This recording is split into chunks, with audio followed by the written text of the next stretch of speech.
Hello दोस्तों, जय हिंद, वंदे मातरम। तो भाइयों, जैसे कि आप सभी को मालूम है, मेरा नाम है अब्दुल्ला और ये मेरी वीडियो तमाम उन मुसलमानों के लिए है जो ये समझते हैं कि इस्लाम में दूसरों के खुदाओं को गाली देने से रोका गया है।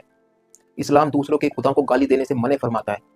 तो ये वाली वीडियो उन तमाम लोगों के लिए है। जरा ध्यान से सुने और गौर व फिक्र करें और देखें और मेरे रेफरेंस को चेक जरूर करें।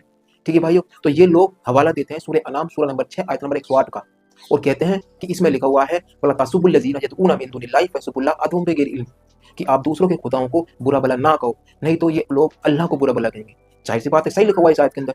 इस आयत से हमें ये सीख मिलती है, हमें ये पता चलता है इस आयत में क्यों मना फरमाया गया है दूसरों के खुदाओं को गाली देने से। वो इस वजह से कि अल्लाह सुब्हानहू व तआला खुद कहते हैं कि आप दूसरों के खुदाओं को गाली ना दो, इस वजह से कहीं वो मुझे गाली ना देने लगे। तो इस वजह से मैंने फरमाया गया है कहीं लोग अल्लाह को गाली ना देने लग जाए। लेकिन हमें एक हदीस मिलती है आपके सामने है स्क्रीन पर। इस सही बुखारी का हदीस है, 2731 नंबर है इस हदीस का। इसमें क्या लिखा हुआ है? इसमें लिखा हुआ है कि जब सुलह हुदैबिया के वक्त नबी हज करने के लिए जाते हैं तो एक कुरैशी का आदमी आता है और वो नबी से कहता है कि ये आपके साथी आपको मुसीबत में देखेंगे तो छोड़कर भाग जाएंगे। तो अबू बकर सामने आते हैं और कहते हैं कि तू क्या सोचता है कि हम अपने नबी का साथ छोड़कर भाग जाएंगे? जाके अपने लात की शर्मगाह को चूस ले। शर्मगाह का मतलब प्राइवेट पार्ट। लात कौन था? लात उनकी देवी थी।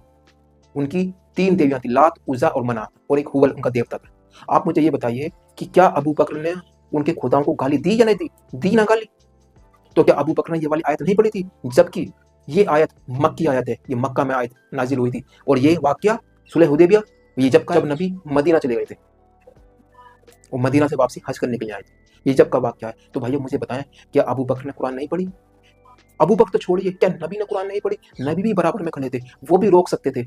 उन्होंने भी नहीं कहा कि आप दूसरों के खुदाओं को गाली क्यों दे रहे हो। अल्लाह ने हमें कुरान में मने फरमाया है दूसरों के खुदाओं को बुरा भला कहने के लिए। आप क्यों कह रहे हैं दूसरों के खुदाओं को बुरा भला? नबी ने भी नहीं कहा। तो इसका मतलब ना तो नबी ने कुरान पढ़ी और ना ही अबू बकर ने पढ़ी। और आप ये समझते हैं कि दोनों ने कुरान पढ़ी है, तो फिर आपको ये मानना पड़ेगा कि दोनों ने अल्लाह के हुक्म को तोड़ा है। और अल्लाह के हुक्म को तोड़ने की सजा क्या होनी चाहिए, ये आपको स्क्रीन पर दिख रही होगी। सूरह तौबा सूरह नंबर 9 आयत नंबर 5 की तफसीर कुर्तबी है। इसके अंदर लिखा हुआ है कि अगर कोई भी इंसान नमाज पढ़ने से इनकार करता है तो उसको मार देना चाहिए। उस आम इंसान ने अल्लाह के हुक्म को तोड़ा तो उसको मार देना चाहिए। और जब अबू बकर और नबी अल्लाह के हुक्म को तोड़ रहे हैं तो उनके साथ क्या क्या जाना चाहिए, मुझे कमेंट में बताएं। कमेंट बॉक्स आपके लिए खाली है। अबू बकर और नबी हुक्म तोड़ते हैं तो उनको कोई सजा नहीं, और जब एक आम आदमी हुक्म तोड़ता है तो उसको मारने का हुक्म है। तो भाइयों, अगर ये मेरा सवाल लॉजिकल नहीं है तो क्यों नहीं है ये भी मुझे बताएं, और मुझे इस सवाल का जवाब जरूर दें। क्योंकि आप कहते हो कि दूसरे के खुदा को गाली नहीं देना चाहिए, आपके अबू बकर खुद इतनी बुरी गाली दे रहे हैं दूसरे खुदाओं को और नबी मुझे नहीं रोक रहे हैं। ठीक है, मुझे कमेंट में जरूर बताएं। मिलते हैं नेक्स्ट वीडियो में। अपना ख्याल रखें, अपने परिवार का ख्याल रखें। जय हिंद, वंदे मातरम।